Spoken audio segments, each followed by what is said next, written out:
Welcome into Mock Trial Masterclass, your guide to controlling the courtroom. I'm Luke and I want you to be a mock trial master. Let's talk about how you can make that happen. So in a previous Mock Trial Masterclass episode, I went over 4 phrases that you need to remove from your vocabulary as an attorney. In this episode, we're going to do something a little similar, but also a little bit different. Today, we're going to go over 4 questions that you never need to ask again as an attorney. Now, like I said in that other video, this is not a personal attack. I have asked all of these questions before in my mock trial career, but I want you to know that these questions are bad and why they're bad so that you can avoid them in the future and be better and get closer to mock trial master status. It's all about improving here. That's all I care about. I want you to control the courtroom like a mock trial master. And if you get rid of these 4 questions, you're going to get closer to that point. So let's get started. Let's get into question number 1. Question number 1 that you shouldn't ask a witness as a lawyer is, why are you here today? Now, I get why that question gets asked. It's usually a transition from the introduction of who this witness is to how they relate to the case. But there's really 2 problems with that question. First, the answer 9 times out of 10 to why a witness is in a courtroom is because that witness was subpoenaed. In other words, they were given a court order that required them to be in court that day. So again, 9 times out of 10 for a witness, the answer to why are you here today is, I was subpoenaed. So in that sense, it's not a great question to ask. But what I think is that when you ask a witness, why are you here today, it almost sounds like philosophical. You know, it's almost like the witness could respond and be like, well, you know what? Why am I here? And why are really any of us here? What is the meaning of all of this, right? It is not great. So there are better ways to make that connection between the introduction and the sort of body of your direct examinations than asking, why are you here today? So for example, if you've got an expert on the stand, a more specific question that isn't quite so ethereal might be, how did you become involved with this case? If it's a plaintiff testifying in a lawsuit, you might ask them, do you know the defendant in this case? Have you ever encountered the defendant before, right? There are just more specific ways to make that connection besides asking, why are you here today? Which is a bit of a vague question and it just sounds kind of weird. So come up with more specific ways to ask that question. It'll make your performance probably a point or 2 better. Question number 2 you should avoid. We're staying on direct examination with this one. Please introduce yourself to the jury. Now, I know a lot of you are probably looking at this and thinking, what? I know, it's a super common question that gets asked all the time in mock trial. Here's why I have a problem with it. Please introduce yourself is not a conversational human phrase. Because in direct examination, we want to be conversational. We want to sound human. We want to appear natural.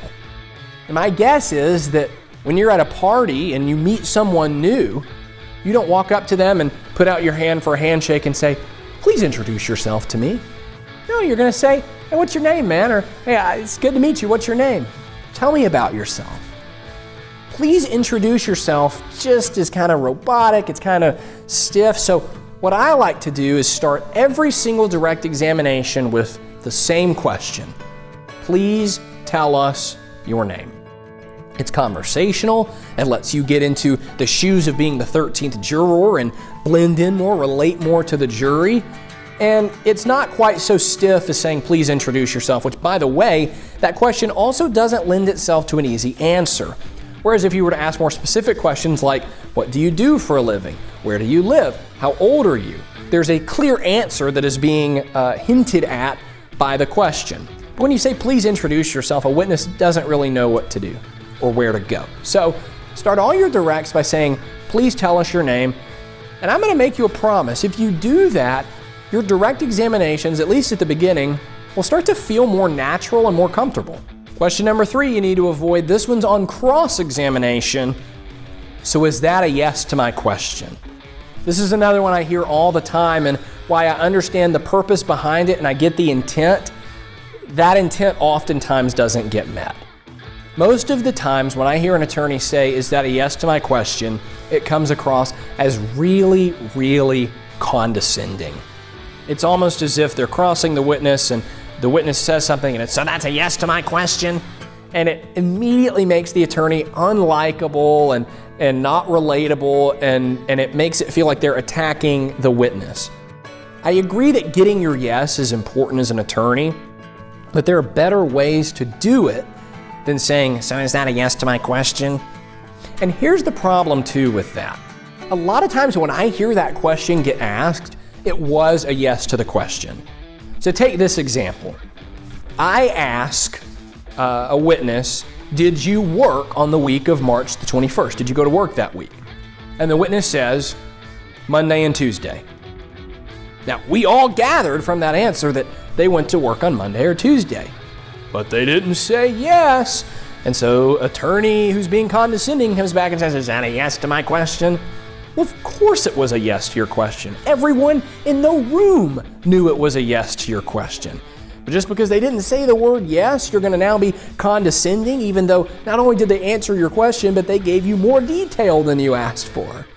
Right? It's just not a great place to go.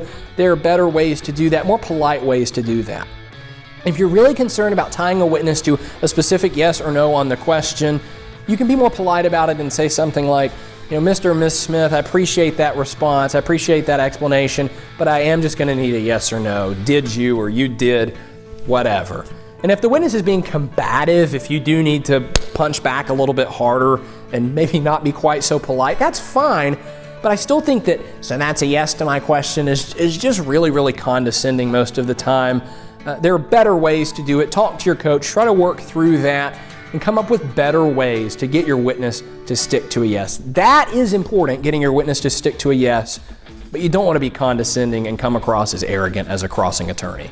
Before we get into the fourth question that you need to avoid asking as an attorney, I want to remind you that you can schedule coaching with me. And believe me, if we do that, we can talk about stuff to get rid out of your vocabulary all day long.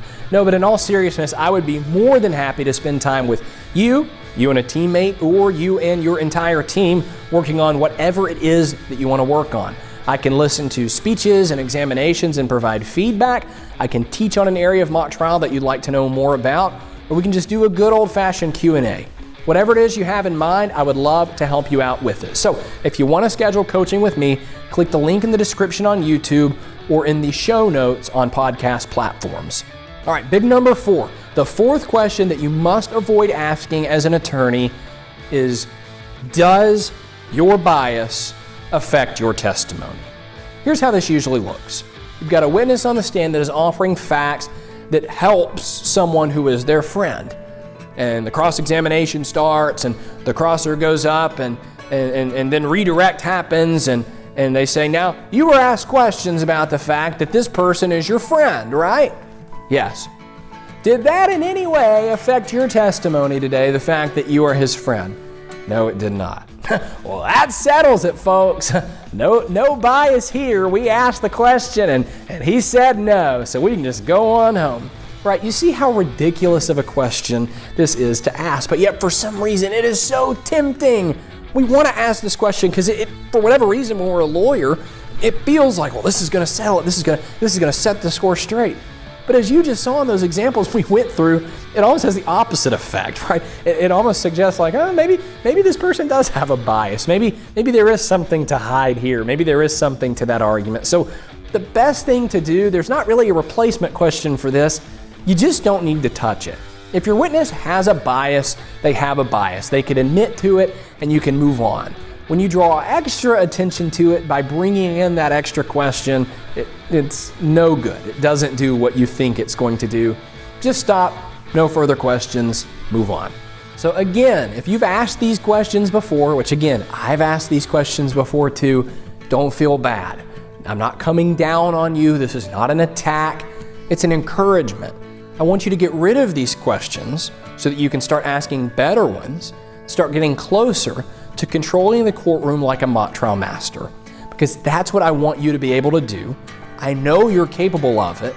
And again, if you get rid of these 4 questions, you're going to get even closer to that point.